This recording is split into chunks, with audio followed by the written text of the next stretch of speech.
Okay, so this is the Linux kernel documentation, the core API documentation. So this is the beginning of a manual for core kernel API. The conversion and writing of document for this manual is much appreciated. Core utilities. This section has journal and core documentation. The first is a massive grab bag of kernel doc info left over from the docbook days. It should really be broken up someday when somebody finds the energy to do it. Linux kernel API, work queue, journal notification mechanisms, message logging with printk, how to get printk format specifier right, printk index, symbol namespace, assembler annotations. Then data structures and low level utilities, library functionality that is used throughout the kernel.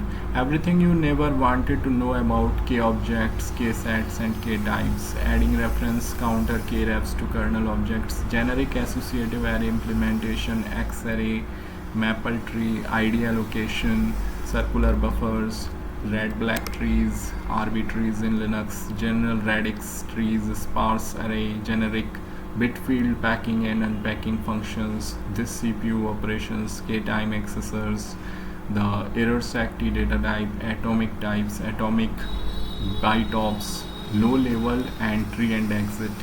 Entry exit handling for exceptions, interrupts, syscalls, and KVM. Concurrency primitives, how Linux keeps everything from happening at the same time. See locking for more related documentation. Ref count T API compared to atomic T, IRQs, semantics and behavior of local atomic operations, the PADATA parallel execution mechanisms, RCU concepts, Linux kernel memory barriers, low level hardware management, cache management, managing CPU hot plug etc. Cache and TLB flushing under Linux, CPU hot plug in the kernel, memory hot plug, Linux generic IRQ handling, memory protection key. Then memory management, how to allocate and use memory in the kernel. Note that there is a lot more memory management documentation in memory management documentation. So memory management documentation is here, and it is in the kernel subsystem documentation, memory management documentation. So there is a huge guide of memory management guide, legacy documents. So there is a physical memory, page table, process address, boot memory, page allocation, virtual contiguous memory allocation, slab allocation, high memory handling, page reclaim, swap, page cache, shared memory file system, out of memory handling. So in memory management system of core API documentation, we are memory allocation guide, unaligned memory access, dynamic DMA mapping using generic device, dynamic DMA mapping guide, DMA attributes, DMA with ISA and LPC devices, memory management APIs, the Genelloc, Genpool subsystem, pin user pages and related calls, boot time memory management, GFP mask used from FSIO context. Interfaces for kernel debugging, the object lifetime debugging infrastructure, the Linux kernel trace point API using physical DMA provided by OHCI Firewire controller for debugging. Everything else document that doesn't fit elsewhere or which have yet to be categorized. Read Solomon library programming interface, netlink notes for kernel developer. So this is the summary of core API documentation. So now we take a page like printk index. So we are learning about printk index. So there are many ways how to monitor the state of the system. One important source of information is the system log. It provides a lot of information including more or less important warnings and error messages. There are monitoring tools and filters and take action based on message logged. The kernel messages are evolving together with the code. As a result, particular kernel messages are not cabby and never will be. It is a huge challenge for maintaining the system log monitors. It requires knowing what messages are updated in a particular kernel version and why. Finding these changes in the sources would require non-trivial parsers, and it would require matching the sources with the binary kernel, which is not always trivial. Various changes might be backported, various kernel versions might be used on different monitored systems. This is where the printk index feature might become useful. It provides a dump of printk formats used all over the source code used for the kernel and modules on the running system. It is accessible at runtime via debugfs. The printk index helps to find changes in the message formats. Also, it helps to track the string back to the kernel sources and the related commits. User interface.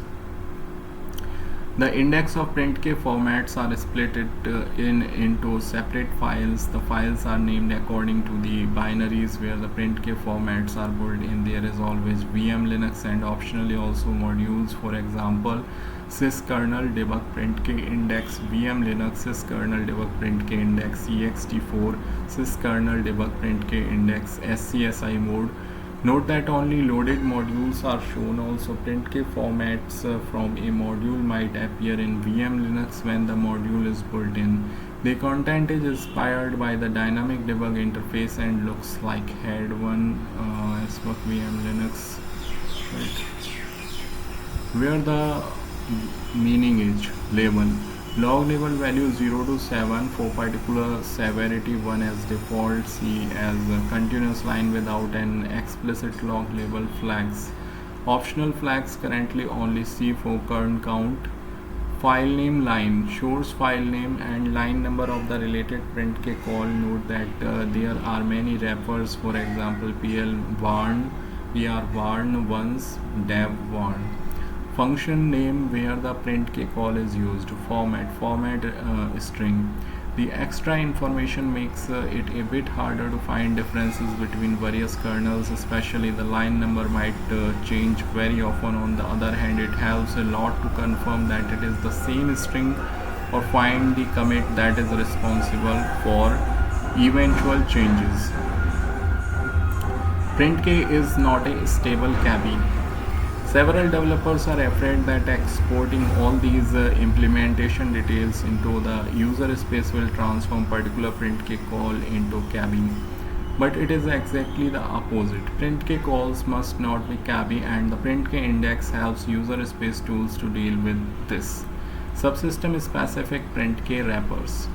The printk index is generated using extra metadata that are stored in a dedicated ELF section. Printk index. It is achieved using macro wrappers doing printk index emit together with the real printk call. The same technique is used also for the metadata used by the dynamic debug feature. The metadata are stored for a particular message only when it is printed using these special wrappers. It is implemented for the commonly used printk calls, including, for example, pr warn or pr once. Additional changes are necessary for various subsystem specific wrappers that call the original printk via a common helper function. These needs their own wrappers adding printk index emit. Only few subsystem specific wrappers have been updated so far. For example, dev printk. As a result, the printk format from some subsystems can be missing in the printk index. Subsystem specific prefix. The macro prfmt macro allows to define a prefix that is printed before the string generated by the related printk call. Subsystem specific wrappers usually add even more complicated prefixes. These prefixes can be stored into the printk index metadata by an optional parameter of printk index emit. The debugfs interface might then show the printk formats including these prefixes.